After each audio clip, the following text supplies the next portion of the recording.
Hello friends, I welcome all of you to biology booster. और दोस्तों, ये जो वीडियो है ये क्लास 11 बायोलॉजी स्टूडेंट्स के लिए है। और क्लास 11 बायोलॉजी में हम लोग चैप्टर नंबर 2 कर रहे हैं, that is biological classification. Biological classification chapter की अगर बात की जाए तो इसमें ऑलरेडी 11 लेक्चर मैंने अपलोड कर दिए हैं। ये 12वां लेक्चर है, this is the 12th part. ठीक है, तो 11 लेक्चर तक हम लोग किंगडम प्रोटिस्टा, मोनेरा और फंगी कंप्लीट कर चुके हैं। ठीक है, ये 12th लेक्चर है चैप्टर नंबर 2 बायोलॉजिकल क्लासिफिकेशन पे। और इस वीडियो में हम लोग किंगडम एनिमेलिया और प्लांटिया कवर करने वाले हैं। ठीक है, यहाँ पे वैसे देखा जाए तो आपका ये चैप्टर कंप्लीट हो जाता है, लेकिन इसके बाद एक और वीडियो में बनाऊंगा जिसमें मैं वायरस वायरॉइड्स के बारे में बताऊंगा। ठीक है, तो इस वीडियो में एनिमल और प्लांट किंगडम को पढ़ेंगे। खैर, एनिमल और प्लांट किंगडम चैप्टर नंबर 3 और चैप्टर नंबर 4 में डिटेल में, तो बहुत ज़्यादा इसमें कुछ इतना पढ़ना नहीं है, लेकिन थोड़ी बहुत जानकारी, मोटी मोटी जानकारी आपको रखनी है, ताकि जब आप चैप्टर नंबर 3 और चैप्टर नंबर 4 पढ़ें तो वो अच्छे से आपको समझ में आ पाए। ठीक है, तो चलिए दोस्तों शुरू करते हैं। देखिए, किंगडम प्लांटिया के बारे में पढ़ते हैं सबसे पहले। ठीक है, आर.एच. विटेकर ने 1969 में 5 किंगडम क्लासिफिकेशन दिया है, जो अब तक वैलिड है। ठीक है, 5 किंगडम क्लासिफिकेशन में इन्होंने 5 टाइप्स में बांटा था, तो उसमें से मोनेरा, प्रोटिस्टा, फंगी हम पढ़ चुके हैं। प्लांटिया और एनिमेलिया भी है।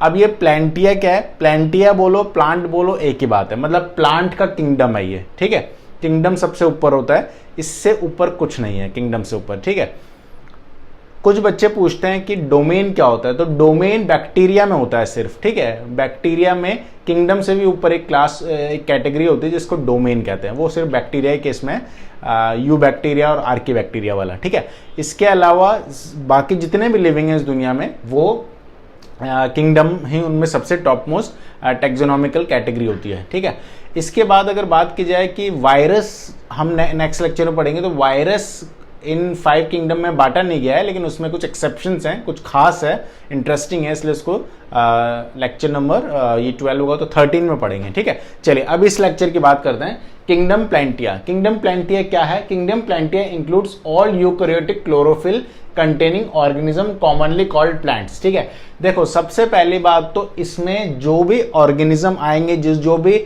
लिविंग होंगे, ठीक है, वो कैसे होंगे? यूकैरियोटिक होंगे। अब यूकैरियोटिक याद करो, पहले क्या कहा था मैंने? यूकैरियोटिक वो होते हैं जिनमें न्यूक्लियस होता है। मतलब अभी सिंगल सेलर मल्टी सेलर की बात इन्होंने नहीं की। इन्होंने क्या कहा कि ये सेल होगा तो इसके अंदर क्या होगा? इससे न्यूक्लियस होगा, और इसके अंदर जो है आपका जेनेटिक मटेरियल, डीएनए वगैरह ये सब होगा। प्लांट में डीएनए होता है नहीं होता है? कई बच्चे कह रहे होंगे अरे सर पता नहीं। ठीक है, अरे प्लांट में डीएनए होता है भाई। देखो, डीएनए जो जेनेटिक मटेरियल है ना, इस दुनिया में ऐसा एक भी लिविंग नहीं है जिसमें जेनेटिक मटेरियल ना हो। डीएनए सबके अंदर होता है, भले मैं हूं, हाथी, घोड़ा, प्लांट, मक्खी, मच्छर, कुछ भी अगर लिविंग है तो डीएनए होगा। केवल वायरस एक ऐसी चीज है जिसमें डीएनए नहीं होता है, क्या होता है? आरएनए होता है, लेकिन जेनेटिक मटेरियल तो उसमें भी है। जेनेटिक मटेरियल का कोई अपवाद नहीं है भाई। जेनेटिक मटेरियल इन्फॉर्मेशन है आपकी, तो जेनेटिक मटेरियल अगर ऑर्गेनिज्म के अंदर नहीं है, उसके न्यूक्लियस के अंदर अगर डीएनए ही नहीं है, तो कोडिंग कहाँ पे है, मैसेजेस कहाँ पे है, पूरी इन्फॉर्मेशन कहाँ सेव है? ठीक है, वो कहीं होगी नहीं, और होगी नहीं तो ऑर्गेनिज्म जिंदा कैसे रहेगा? ठीक है, तो इसलिए जेनेटिक मटेरियल सब में होता है। ठीक है, तो यहाँ पे जो जेनेटिक मटेरियल को स्टोर करने के लिए न्यूक्लियर मेम्ब्रेन रहती है, तो इनकी प्रॉपर्टी ये होती है यूकैरियोटिक सेल की कि इनमें न्यूक्लियर मेम्ब्रेन रहता है, न्यूक्लियस रहता है, और न्यूक्लियस घिरा रहता है, पूरा न्यूक्लियस का जो कंटेंट रहता है वो न्यूक्लियर एनवेलप से घिरा रहता है। ठीक है, तो वेल डिफाइंड न्यूक्लियस इनमें होता है।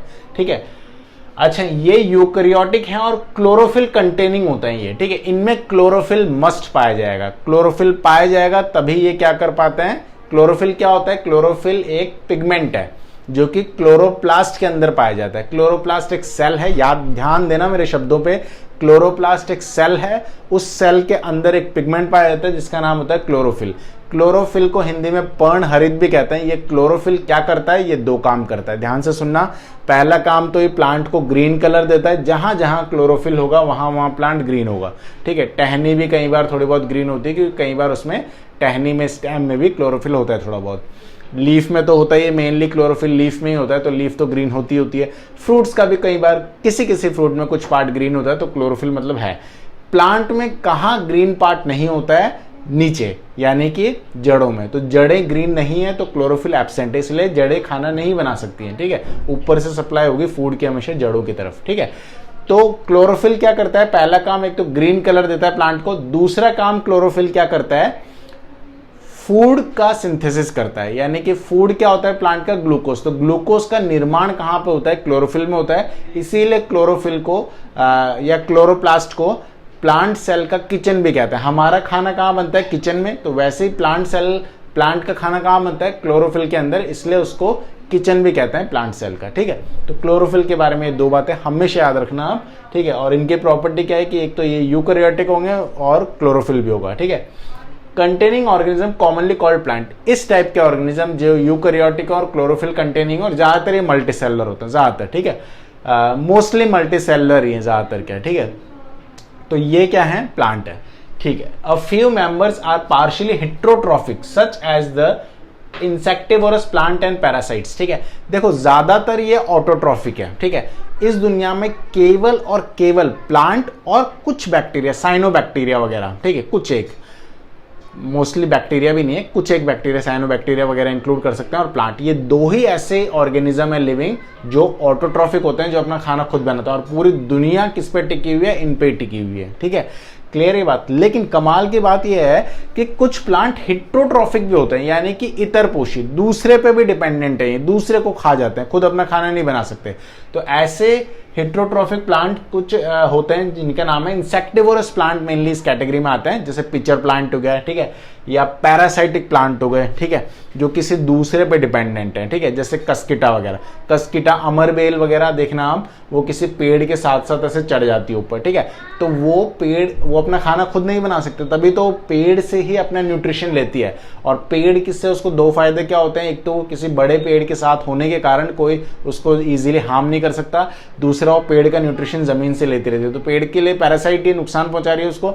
और इंसेक्टिवोरस प्लांट जैसे पिचर प्लांट वगैरह, ऐसे उनमें हुक सा रहता है, ऐसे बॉक्स टाइप के रहता है और ऊपर कैप सा रहता है, तो कैप अपना ओपन कर लेते हैं वो, उसके बाद जो भी इंसेक्ट उनमें आ जाता है तो एकदम से वो कैप को बंद कर देते हैं और उसको एंजाइम की सहायता से पचा लेते हैं, खा जाते हैं। ठीक है, इस टाइप के प्लांट बहुत रेयर होते हैं, खैर, जैसे जो ट्रॉपिकल रेन फॉरेस्ट होते हैं, अमेजॉन रेन फॉरेस्ट, इस टाइप की जगहों पे पाए जाते हैं। ठीक है, क्लियर है बात।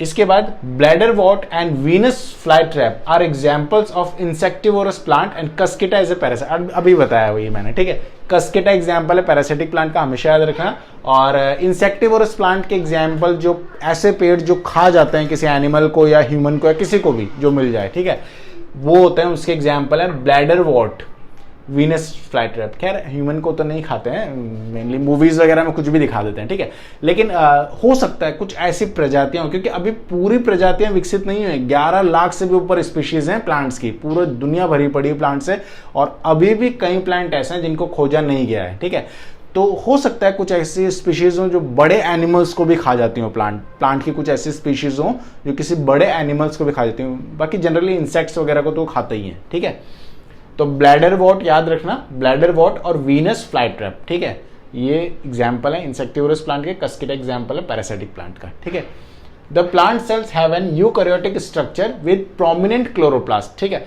यूकैरियोटिक स्ट्रक्चर होता है, प्रोमिनेंट होता है, इसमें क्लोरोप्लास्ट होता है उसके अंदर, and cell wall mainly made up of cellulose. ये इंपॉर्टेंट बात है। ठीक है, देखो इंट्रोडक्शन ही है, बेसिक पढ़ रहे हैं, लेकिन इंपॉर्टेंट है, ये काम आएगा आपको। ठीक है, तो सेलुलोज होता है इसमें। ठीक है, किसमें होता है सेलुलोज, इसके सेल वॉल में, मतलब ये सेल है प्लांट सेल का। ठीक है, और इसके अंदर क्या है, ये इसकी सेल मेम्ब्रेन है, ये मान लीजिए क्या है इसकी, ऐसे सेल मेम्ब्रेन, और ये अंदर न्यूक्लियस है। ठीक है, तो इसका सेल मेम्ब्रेन नहीं, ये जो सेल वॉल वाला पार्ट है ना, ये किससे बना होता है, सेलुलोज से बना होता है, ये कह रहे हैं ये। ठीक है, और फंगी में पढ़ा था, फंगी में किससे बना होता है, काइटिन से बना होता है। ठीक है, बैक्टीरिया की सेल वॉल किससे बनी होती है, पेप्टिडोग्लाइकन से बनी होती है। हमारी सेल वॉल किससे बनी होती है, कईयों ने जवाब दे दिया होगा अभी, अरे हम में सेल वॉल होती है, हम एनिमल है क्या, एनिमल में सेल वॉल होती है, एनिमल में सेल वॉल ही नहीं होती है, हम में इसका टंटा ही नहीं है, ये सॉरी ये जो सेल है ना, ये जो सेल वॉल होती ही नहीं है। ठीक है, तो हम में क्या है, ये सिर्फ सेल मेम्ब्रेन ही है दोस्तों। ठीक है, तो हम में सेल वॉल नहीं है एनिमल्स में। तो सेल वॉल किससे बनी होती है, सेल वॉल है क्योंकि प्लांट में, तो इसमें सेलुलोज से बनी होती है। ठीक है, अब सेलुलोज के बारे में खास बात मैं आपको ये बताता हूं कि सेलुलोज जो है प्लांट की बॉडी का सबसे हार्डेस्ट सब्सटेंस है। क्या है ये, हार्डेस्ट, मतलब इससे हार्ड कुछ नहीं है, hardest substance of plant body. ठीक है, अगर कोई आपसे पूछे कि प्लांट की बॉडी का हार्डेस्ट सब्सटेंस बताइए, पूरे प्लांट की बॉडी का, पूरे यूनिवर्स में प्लांट किंगडम का सबसे हार्डेस्ट सब्सटेंस है सेलुलोज, इससे मजबूत कुछ नहीं है। ठीक है, ये इतना मजबूत है इसलिए तो हम कच्चा प्लांट ऐसे खा लेते हैं तो इजीली पचा नहीं पाएंगे हम। ठीक है, लेकिन कैटल वगैरह जो होते हैं, गाय भैंस वगैरह, वो लोग कच्चे प्लांट को पचा लेते हैं। ठीक है, क्यों? क्योंकि उनके अंदर अभी भी ऐसे रुमिनेंट्स वगैरह जो होते हैं, उनमें अभी भी ऐसे एंजाइम्स होते हैं स्टमक में, इंटेस्टाइन में, जो उतने हार्ड फूड को भी पचा सकते हैं। बाकी हम में दिक्कत हो जाएगी, ठीक है, थोड़ा सा पचाने में। तो सेलुलोज जो होता है हार्डेस्ट सब्सटेंस होता है प्लांट किंगडम का, ये याद रखना। अच्छा, अब हार्डेस्ट सब्सटेंस प्लांट की अगर बात कर रहे हैं तो एनिमल खैर आगे पढ़ेंगे, लेकिन फिर भी अगर एनिमल्स की बात करें हम अपनी, ठीक है, तो एनिमल की बॉडी में सबसे हार्डेस्ट पार्ट क्या है?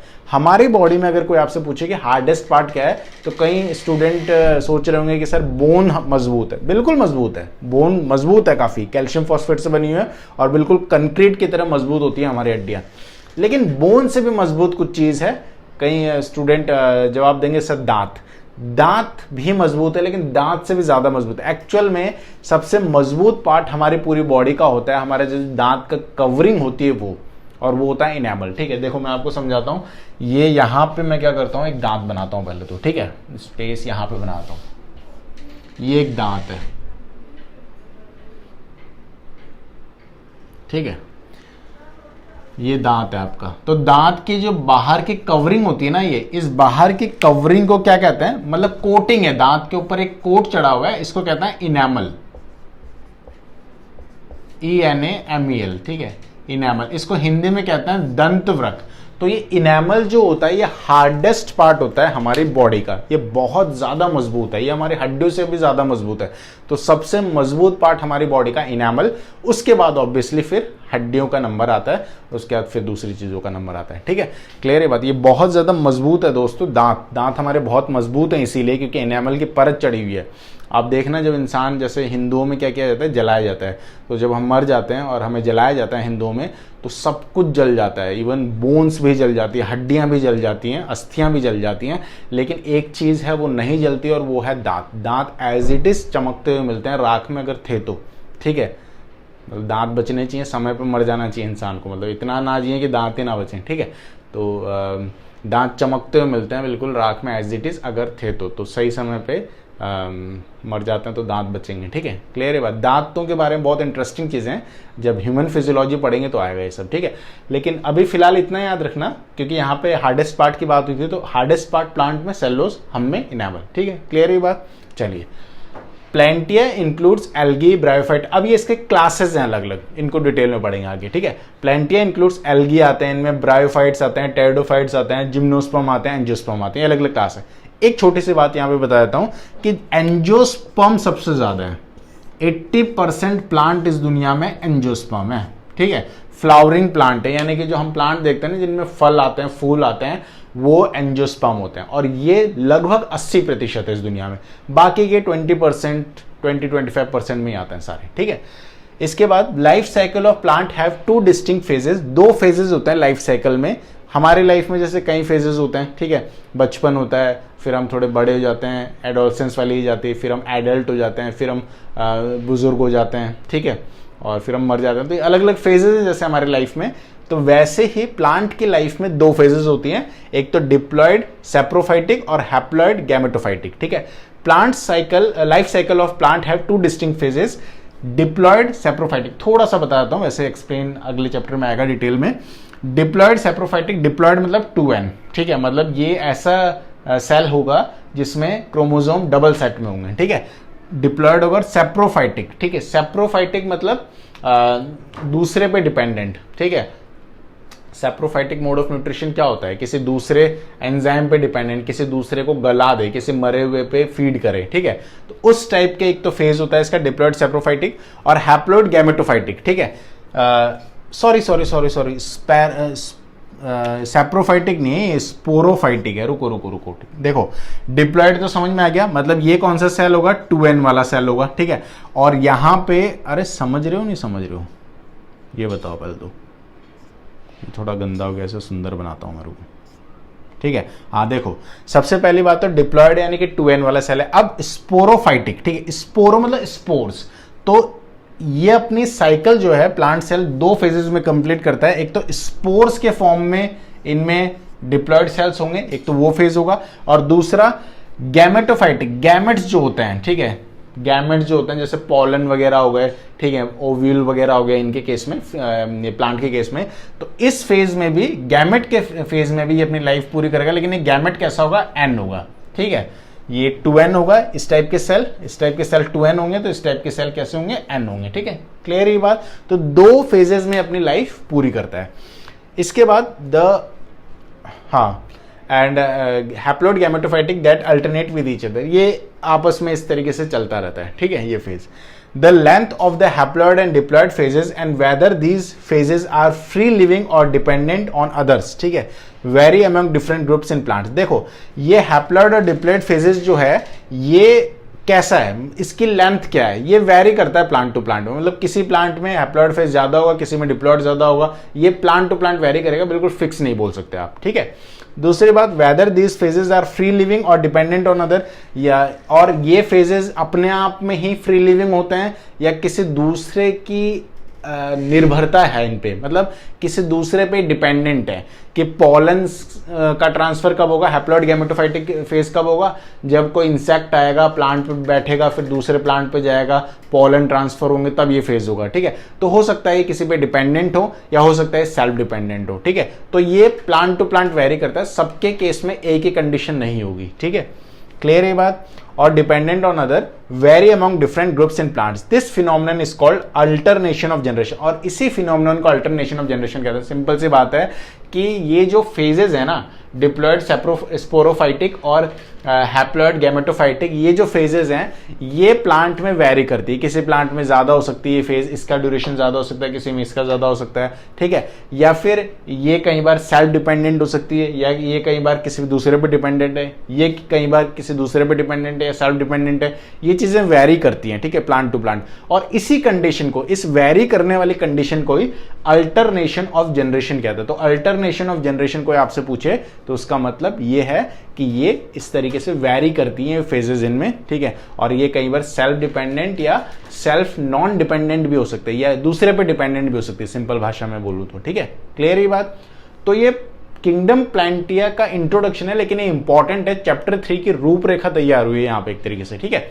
अब इसके बाद मैं आपको किंगडम एनिमेलिया के बारे में कुछ मेन बातें बताता हूँ, ठीक है। इससे पहले मैं हटता हूँ, इसका स्क्रीनशॉट लीजिए नोट्स बनाने के लिए, फिर आगे बढ़ते हैं, ठीक है।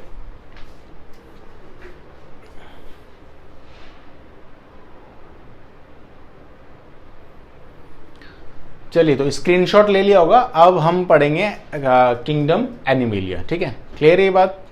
तो अब दोस्तों किंगडम एनिमेलिया की बात करते हैं कि किंगडम एनिमेलिया क्या है, ठीक है। किंगडम एनिमेलिया बोले या किंगडम एनिमल किंगडम बोले, एक ही बात है, ठीक है।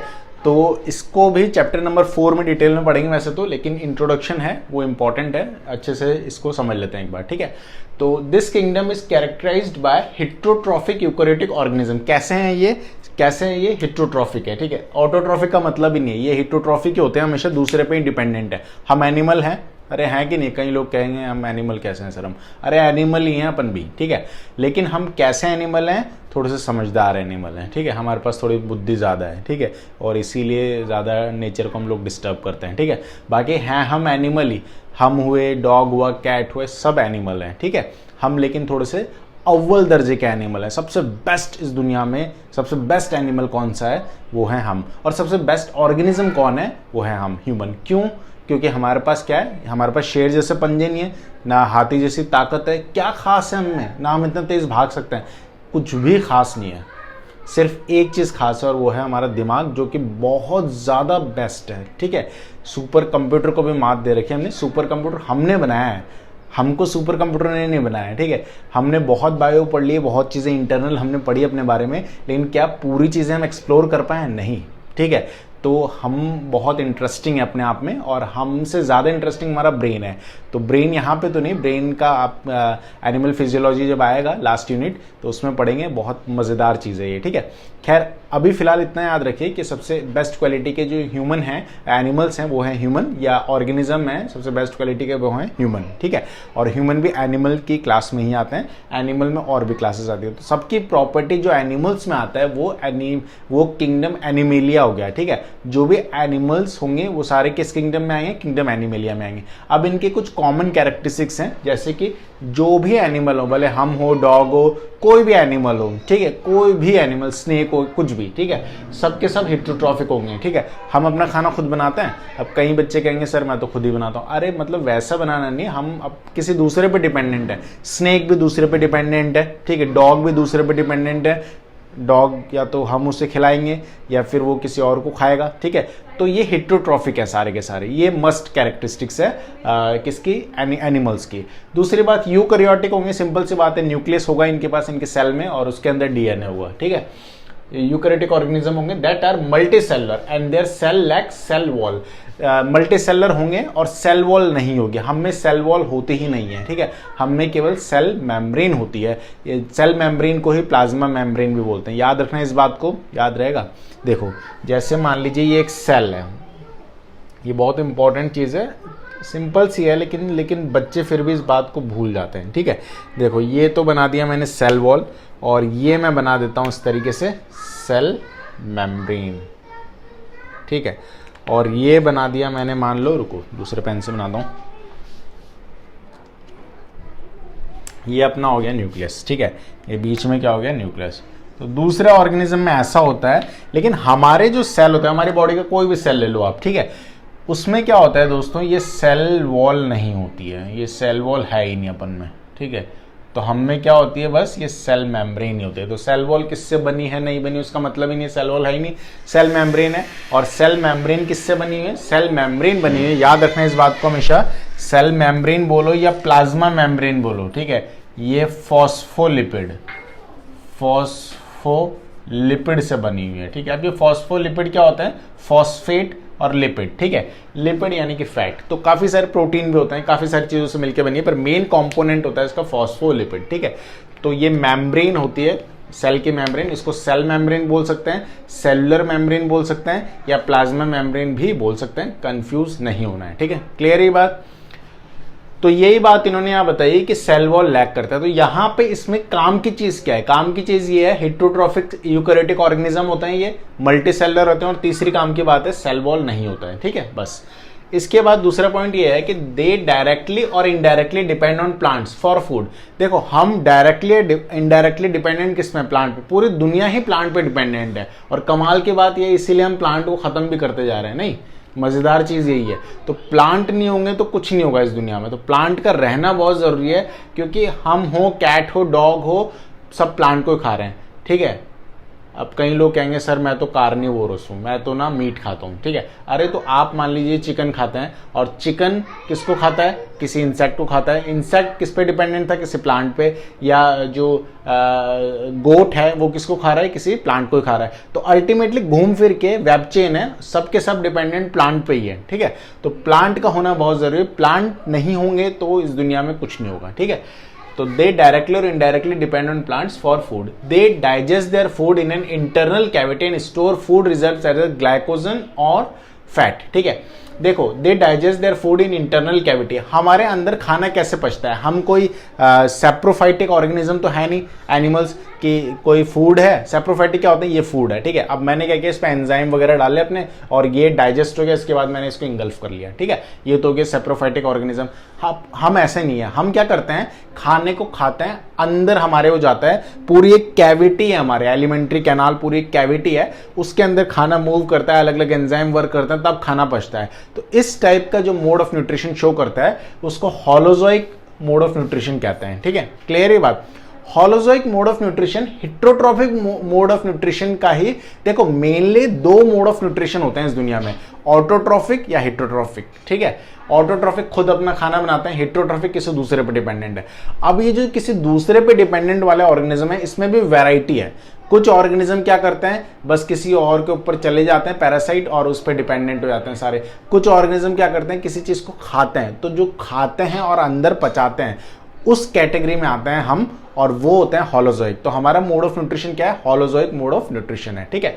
अच्छा, इसके बाद हम पचा लेते हैं, ठीक है, सही बात है कि they digest their food in internal cavity and store food reserve as glycogen और फैट, ठीक है। अब एक छोटा सा एग्जांपल है, आप गए शादी में, ठीक है, अभी तो जैसे स्टूडेंट होंगे आप, जैसे कॉलेज वॉलेज में पढ़ने जाएंगे तो खाने पीने की बड़ी समस्याएं आती हैं, ठीक है। तो रूम वगैरह लेके या पीजी वगैरह में रहते हैं नए शहरों में, तो नए शहर में जब हम जाते हैं ना, तो घर पे क्या है, हमने 10, 12, 15 साल घर का खाना खाया तो हम बोर हो जाते हैं बिल्कुल, ठीक है।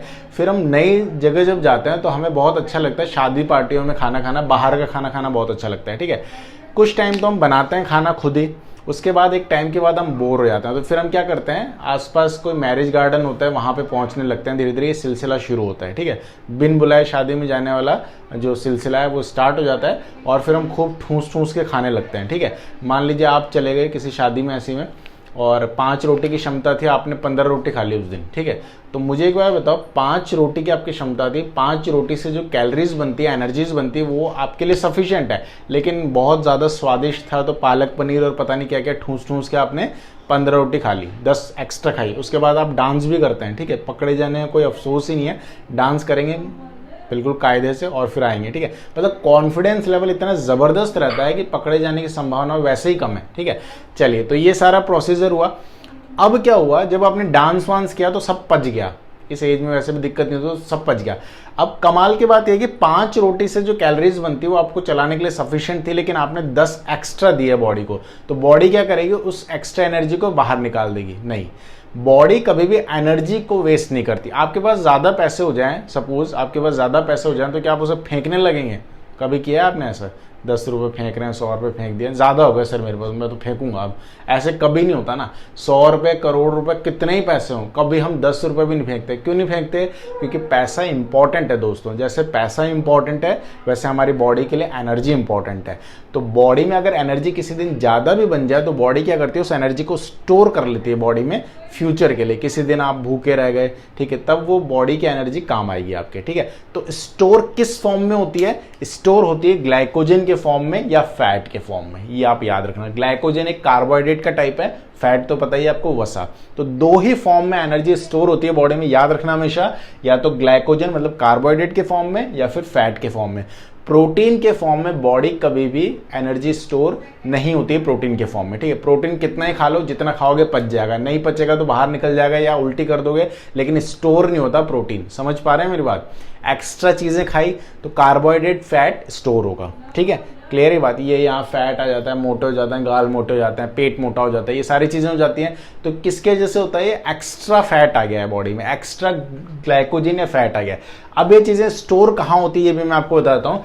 ग्लाइकोजन स्टोर होता है लीवर में। लीवर कहाँ होता है? यहाँ होता है लीवर, यहाँ होता है, ठीक है। तो यहाँ स्टोर हो जाती है आपका ये ग्लाइकोजन, ठीक है। और फैट कहाँ स्टोर होता है? फैट स्टोर होता है एडिपोज टिश्यू में। एडिपोज टिश्यू बोले तो स्किन के नीचे लेयर होती है, यहाँ हो गया, या हमारे जो इंटरनल ऑर्गन होते हैं लीवर, किडनी वगैरह, उनके बाहर चर्बी सी होती है ऐसे वाइट सी, तो उस फॉर्म में भी एनर्जी वहां जाके भी स्टोर हो जाती है, ठीक है। तो 2 जगह स्टोर हो सकती है, तो लीवर में या एडिपोज टिश्यू में। किस फॉर्म में स्टोर हो सकती है? ग्लाइकोजन या फैट के फॉर्म में। समझ पाए इस बात को? तो ये कैरेक्टरिस्टिक्स है हमारी, ठीक है। हम आगे के लिए भी एनर्जी बचाते हैं। दूसरे ऑर्गेनिज्म में अमीबा बचाता है कभी? अमीबा ने फूड खा लिया सूडोपोडिया से, क्या वो आगे के लिए कभी एनर्जी सेव करता है? नहीं। लेकिन हम विशेष हैं, हम स्पेशल हैं, एनिमल्स थोड़े से डेवलप्ड हैं, ठीक है, इसलिए ये ऐसा कर पाते हैं। चलिए, ये आपको समझ में आ गया होगा। इसके बाद they follow a definite growth pattern and grow into adults that have a definite shape and size. हम एक डिफिनिट ग्रोथ पैटर्न शो करते हैं, ठीक है। ऐसा थोड़ी हम पैदा हुए और हम सीधे ही इतने बड़े हो गए, 9 फुट के या 5 फुट के, 7 फुट के, ऐसा नहीं होता ना। पहले हम पैदा होते हैं, फिर थोड़े बड़े होते हैं, फिर थोड़े बड़े होते हैं, फिर थोड़े बड़े होते हैं, ठीक है। फिर हम 10th में जाते हैं, फिर 11th में जाते हैं, फिर हम बायो लेते हैं, फिर हम बायोलॉजी बूस्टर देखते हैं, और फिर हम 12th में चल जाते हैं, ठीक है। फिर हम बायोलॉजी बूस्टर देखते हैं और फिर फाइनली हम सेलेक्ट हो जाते हैं। अरे ऐसा करते हैं नहीं करते हैं, ठीक है। तो ये सब एक ग्रोथ पैटर्न है दोस्तों, ठीक है। ये तो करना ही है, ये एक फेज रहता है, तो हम फेस शो करते हैं ऐसा। लेकिन सब में ऐसा नहीं है। क्या अमीबा कभी बड़ा होता है? अमीबा कभी स्कूल जाता है? नहीं। अमीबा तो वैसा ही है, वो बूढ़ा अमीबा भी वैसा ही रहेगा, जवान अमीबा भी वैसा ही रहेगा, बच्चा अमीबा भी वैसा ही रहेगा, ठीक है। तो हम में एक ग्रोथ पैटर्न शो होता है, लेकिन सब में ऐसा नहीं है। दूसरी बात, हमारा शेप साइज भी चेंज होता है, हाइट बढ़ती है हमारी, मोटे पतले होते हैं हम, तो ये चीजें हम में होती हैं, ठीक है। Higher form show elaborate sensory and neuromotor mechanism. Higher forms मतलब एनिमल्स तो कहीं से आ रहे हैं, एक कॉकरोच भी एनिमल है, हम भी एनिमल है, लेकिन कॉकरोच हायर फॉर्म नहीं है, हम हायर फॉर्म है, ठीक है। तो हायर फॉर्म के जो एनिमल्स रहते हैं उनमें और खास बातें हैं, सेंसरी चीजें, न्यूरोमोटर मैकेनिज्म है, ठीक है। मान लीजिए आप सब पढ़ रहे हैं क्लास में, ठीक है, सपोज आप सब पढ़ रहे हैं क्लास में, अब एक शेर आ गया, ठीक है। मान लीजिए मेरी क्लास में पढ़ रहे हैं, आप सब बैठे हुए हैं और मैं क्लास में आपको पढ़ा रहा हूं और एक शेर आ गया। अब मुझे एक बार बताओ, शेर आएगा तो आप भागोगे नहीं भागोगे? बिल्कुल भागोगे। अरे इतने तेज भागोगे, टीचर वीचर को तो भूल जाओगे, सब कौन है, भागोगे ऐसे उठा पटक करते। क्यों? क्योंकि उस वक्त आपके दिमाग में केवल एक ही चीज रहेगी कि भागो नहीं तो हमें खा जाएगा। तो डर और कुछ एक ऐसी चीजें होती हैं, ठीक है, जो नेचुरल चीजें हैं हमारे अंदर, ठीक है। ये गॉड ने फीड किया है हमारे अंदर, ठीक है, कि ऑब्वियस सी बात है जब हमें डर लगेगा, डर, भूख, नींद, ये कुछ ऐसी चीजें हैं जिसपे हमारा फोकस सबसे पहले जाता है, ठीक है। भले कुछ भी चल रहा हो और लाइफ में, वो उस पर ध्यान नहीं जाएगा आपका, पहले इन चीजों पे ध्यान जाएगा, ठीक है। क्लियर ये बात? तो ये समझने वाली बात है कि सेंस करते हैं हम चीजों को। इसके अलावा न्यूरो मोटर मैकेनिज्म भी होता है, most of them are capable of locomotion. Neuro motor mechanism क्या होता है कि जैसे हमने कोई गर्म चीज को छुआ, ठीक है, एक एग्जाम्पल दे दो, चलो आज बहुत एग्जाम्पल दे रहा हूं तो ये भी एग्जाम्पल देता हूं। अब क्या हुआ कि आप पढ़ रहे थे और आप बाहर गए, ठीक है, आप क्लास में पढ़ रहे थे स्कूल में और आप बाहर गए और किसी को पसंद आ गया आप, या कोई आपको पसंद आ गया, ठीक है। अब क्या किया कि पसंद तो आ गया, लेकिन दिक्कत ये हो गई कि कुछ कर दिया आपने, ठीक है, तो उन्होंने मार दिया थप्पड़, ठीक है, सपोज। अब जैसे ही थप्पड़ पड़ा गाल पे, मुझे एक बार बताओ, थप्पड़ पड़ेगा जैसे गाल पे तो कुछ होगा, क्या होगा? जैसे ही गाल पे थप्पड़ पड़ेगा, यहाँ पे न्यूरोमोटर आपके क्या है, सेंसरी ऑर्गन्स है, अलग अलग सेल्स होंगे, ये इसको सेंस करके ब्रेन के पास पहुंचाएंगे। ब्रेन रीड करेगा कि ये हुआ क्या। ये लगता बड़ा आसान है कि थप्पड़ पड़ा और हम रेस्पॉन्ड कर देते हैं, लेकिन ऐसे कैसे होता है ये? जैसे ही थप्पड़ पड़ेगा पहले सेल्स रेस्पॉन्ड करेंगे, ब्रेन के पास मैसेज जाएगा, ब्रेन मैसेज को रीड करेगा, तब ब्रेन को पता पड़ेगा हाँ कुछ हुआ है, कुछ गाल पे कुछ धमाका हुआ है, ठीक है। उसके बाद ब्रेन उसको रीड करने के बाद वापस इंस्ट्रक्शन किसको देगा? गाल को। अरे हाँ है ना, गाल को इंस्ट्रक्शन नहीं देगा, हाथ और पांव को इंस्ट्रक्शन देगा कि मारना है कि भागना है। According to situation you will decide what you have to do. ऐसा ही करते हैं ना हम। तो ये, लेकिन क्या होता है, ये होता ऐसे ही है, पहले यहां से मैसेज गया यहाँ, फिर यहां से मैसेज आया हाथ के पास, ये इसी तरीके से होता है हर बार। लेकिन ये इतना तेजी से होता है कि हम अंदाजा नहीं लगा पाते कि हो कैसे रहा है। हमें क्या लगता है नेचुरल है, ये नेचुरल नहीं है, इसकी स्पीड बहुत ज्यादा है दोस्तों। ये जो सेंस का प्रोसेस होता है ना, देखिए ध्यान देना, मैं जो बोल रहा हूं पहले मैं सोच रहा हूं, लेकिन ये विद इन फ्रैक्शंस में हो रहा है, ठीक है। मतलब इसकी स्पीड लगभग 550 किलोमीटर पर आवर है। 550 किलोमीटर पर आवर का मतलब हो गया आपकी राजधानी एक्सप्रेस से भी तेज है, ये बहुत ज्यादा तेज है, ठीक है। आपके बुलेट ट्रेन से भी तेज, जो हम कभी इस देश में लाने वाले थे हमारे प्रधानमंत्री जी, ठीक है। और ये हरियाणा रोडवेज से भी तेज है। हरियाणा रोडवेज अपनी स्पीड के लिए फेमस है, ठीक है। तो सबसे तेज है इस दुनिया में, 550 किलोमीटर पर आवर की स्पीड से पूरा प्रोसेस होता है, इसलिए हम प्रिडिक्ट नहीं कर पाते। ये किसकी क्वालिटी हुई? ये न्यूरोमोटर मैकेनिज्म कहाँ गया? ये न्यूरोमोटर मैकेनिज्म वाली जो प्रोसेस है, ये जो कैरेक्टरिस्टिक्स है, किसकी क्वालिटी हुई? ये बड़े ऑर्गेनिज्म की क्वालिटी हुई, हायर ऑर्गेनिज्म, जैसे कि हम, शेर, हाथी, इन सब में, ठीक है। छोटे मोटे ऑर्गेनिज्म में इतना ये सेंस नहीं कर पाते अच्छे से, ठीक है। समझ पाए आप इस बात को?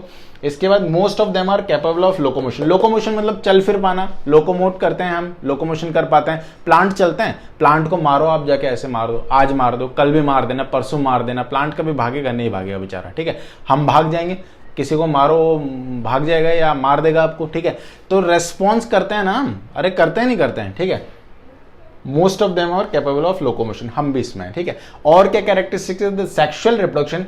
एसेक्सुअल रिप्रोडक्शन एनिमल्स में नहीं होता है, जनरली कुछ में होता है सिंगल सेलर में, लेकिन ज्यादातर में सेक्सुअल रिप्रोडक्शन ही होता है, ठीक है। तो sexual reproduction is capable is by copulation. Copulation मतलब ejaculation of sperm directly into the female tract, ठीक है।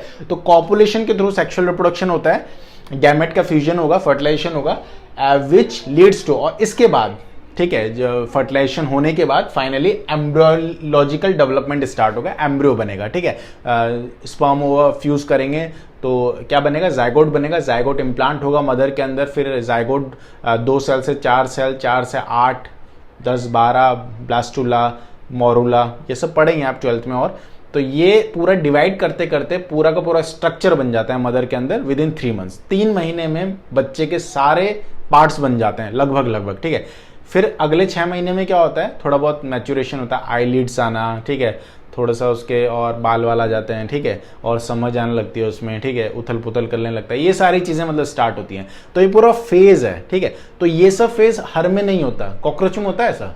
कॉकरोच में देखा है एम्ब्रियोलॉजिकल डेवलपमेंट हुआ। ठीक है, या कॉकरोच तो चलो फिर भी बड़ा हो गया, कॉकरोच में होता है खैर, मतलब जैसे बहुत जो सिंपल है, मतलब बिल्कुल जैसे स्नेक। ठीक है, तो एम्ब्रियोलॉजिकल डेवलपमेंट तो होगा, लेकिन उसमें एग देगा वो एनिमल्स प्रोड्यूस नहीं करेगा। ठीक है, मतलब हम में और स्नेक में क्या डिफरेंस है कि हम बच्चे जन्म दे सकते हैं डायरेक्टली, लेकिन वो अंडे देते हैं। ठीक है, तो ये फर्क है दोस्तों। ठीक है, मतलब एनिमल्स में हायर ऑर्गेनिज्म की क्वालिटीज हैं, ये छोटे मोटे ऑर्गेनिज्म में कम क्वालिटीज होंगी। जैसे जैसे लोअर लेवल पे जाएंगे तो क्वालिटीज कैरेक्टरिस्टिक्स कम होती चली जाएंगी। ठीक है, क्लियर है बात।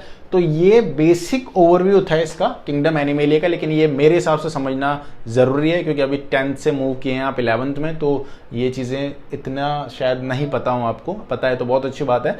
तो इस पे डील करेंगे अभी चैप्टर नंबर 4 में डिटेल में। ठीक है, तो इस वीडियो में इतना ही रखते हैं। अगर कोई डाउट है तो कमेंट बॉक्स में ज़रूर बताइएगा, और नेक्स्ट वीडियो जो होगा वो वायरस पे मैं बनाऊँगा। ठीक है, उसके बाद ये चैप्टर फिनिश होगा। तो thank you for watching this video, love you all.